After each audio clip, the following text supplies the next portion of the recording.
si na thil sem ho hi abon sa yawe a kur ahi walaya asile valpa ho sulaya wa dimani sale zalaya wa dimma chung chola ho hi umle la sim tu nan apang wi abon sa ma ro nahi wale lei si na thil sim ho hi abon sa yawe a ko ahi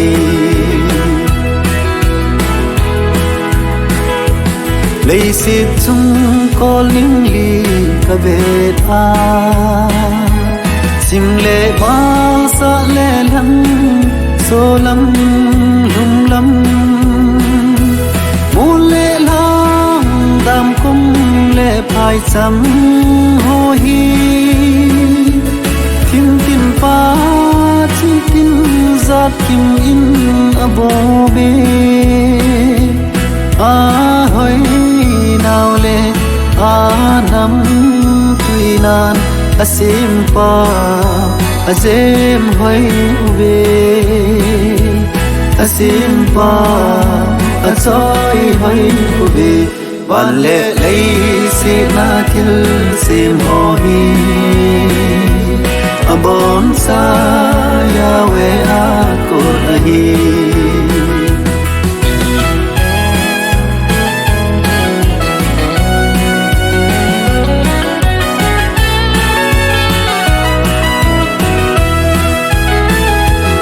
asim sa zule va sa nam kim tuila anga hole in na nei zau se chung le noi ya lem dim nga va cha te mo pu na zan ka chi ani u ve apil nào le a ha nào in asim pa apom do uve asim pa alo pi se van le lei se na thil sem ho hi abon sa yawe a ko ahi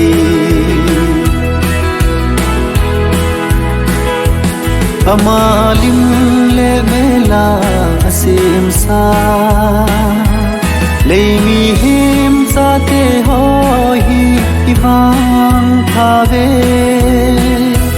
ta sa le tagau hin na ho ai pe vin tina le thil he tim na zong ai pe ve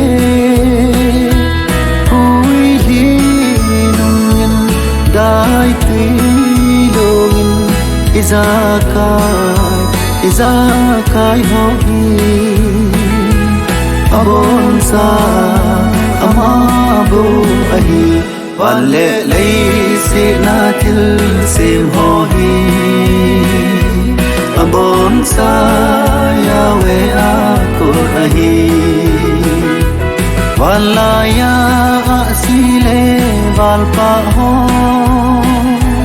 sulaya wa dimani sale zalaya wa dimma chung chola ho hi umle la sim tu nan apang wi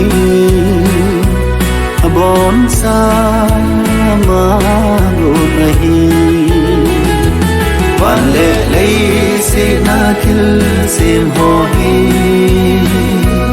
abon sa yawe a ko ahi abon sa yawe a ko ahi